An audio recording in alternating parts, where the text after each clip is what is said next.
Have you ever heard of raising fish on a boat? Not in a pond, not at sea, and not even in a desert, but literally on a moving ship that sails across the world's oceans. It sounds like something out of a science fiction movie, right? Imagine driving a massive boat all the way to the clean, icy waters near the Arctic or Antarctic, dropping in some fish fry, and then returning months later to harvest tons of fresh premium seafood. For most people, that idea sounds impossible. But in China, this impossible idea has just become reality. Earlier this year, Chinese media revealed something the world had never seen before: the launch of John Jang Bay No.1, the world's first floating-power global cage-type aquaculture ship. To put it simply, this is not a normal fishing vessel. It's a mobile fish farm, a kind of seafood factory that floats across the ocean. Its aquaculture capacity is massive, around 80,000 cubic meters of water, which is the same as 32 Olympic-sized swimming pools. Its size is almost equal to that of an aircraft carrier. Even more impressive, this gigantic ship isn't just parked in one place. It can move freely across different oceans, choosing the best environments for different species of fish, from tropical waters to deep, cold seas. Every year, it can produce 8,000 tons of high-quality seafood, all while using advanced technology to maintain perfect growing conditions for the fish.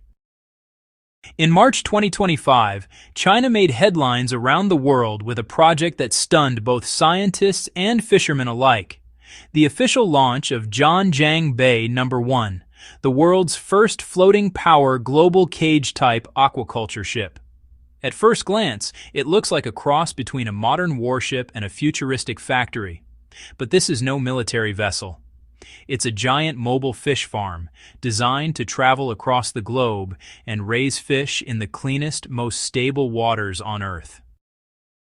Let's talk about just how massive this thing is. John Jang Bay No.1 measures 154 meters long, 44 meters wide, and 24 meters deep, with a maximum draft of 20 meters. Its aquaculture capacity, 80,000 cubic meters of seawater, is so huge that it could fill 32 standard swimming pools. In terms of scale, this ship is nearly the size of an aircraft carrier. But what really makes this ship revolutionary is what it can do. It's not just floating. It's fully self-powered and self-sustaining. It can travel to any sea region, stay stable even in deep water, and adjust its systems to suit different marine environments.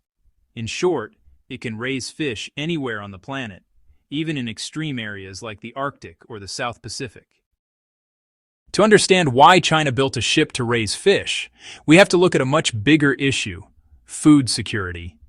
With a population of 1.4 billion, China is home to almost 1/5 of all the people on Earth.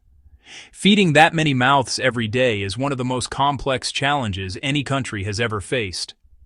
Back in 1994, Lester Brown, the founder of the World Watch Institute, asked a question that shook economists and environmentalists alike: who will feed China?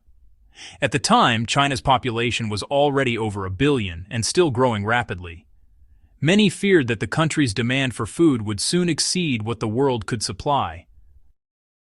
Fast forward to today, and China's appetite has only grown. Every year, the country consumes more than 800 million tons of grain, which is about 1/3 of the world's total grain consumption. It's estimated that the Chinese people eat around 7 billion chickens, 700 million pigs, 50 million cattle, and 400 million sheep every single year. And seafood? It's a national favorite. With 4.7 million square kilometers of sea area, China has a deep cultural connection to seafood. It's a symbol of prosperity and health. Today, China produces more than 1/4 of the world's total aquatic products, ranking first globally for over 30 years. In 2023, its total aquatic output reached 91 million tons, with marine products making up about 56 million tons of that number. Before the idea of a floating fish farm came along, traditional aquaculture had already hit several major limits. At first glance, fish farming seems simple. You build cages near the coast, feed the fish, and harvest them when they grow. But in reality, it's far more complicated, especially on a national scale like China's. Most of China's aquaculture takes place in offshore or coastal areas, where the water is relatively shallow. These spots are easier to access and manage, but they come with serious problems. Coastal pollution, industrial runoff, and fluctuating temperatures often affect the health and taste of the fish. Over time, these farms also suffer from overcrowding, leading to disease outbreaks and water degradation. Then there's the issue of space. China's coastal areas are among the busiest in the world, packed with ports, shipping routes, and energy projects. Expanding fish farms outward isn't easy when every kilometer of coastline is already in use. Going further offshore could help, but it introduces new challenges: stronger waves, typhoons, unstable weather, and higher costs for transport and maintenance. And when it comes to rare or high-value species, like yellow croaker or cod, things get even trickier. These fish are sensitive to noise, temperature, and oxygen levels. They can't survive in unstable or noisy environments, which makes most nearshore farms unsuitable for breeding them in large numbers. By 2018, Chinese scientists realized that the country's traditional methods of aquaculture were approaching a ceiling. The demand for seafood was growing faster than the capacity of nearshore farms to produce it. Something revolutionary was needed, something that could break away from the limits of geography. That's when a daring idea surfaced.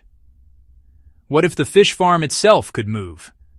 Instead of waiting for perfect water conditions near the shore, why not take the farm to the best waters in the world? Clean, deep, oxygen-rich areas far away from pollution and human interference. A farm that could sail to wherever conditions are ideal, like a moving island of seafood. Most people thought it was impossible. The logistics, power requirements, and environmental factors were too complex. But Chinese engineers didn't stop there. They turned the idea into a real, working ship. And that's where the story of John Jang Bay No.1 truly begins to get fascinating.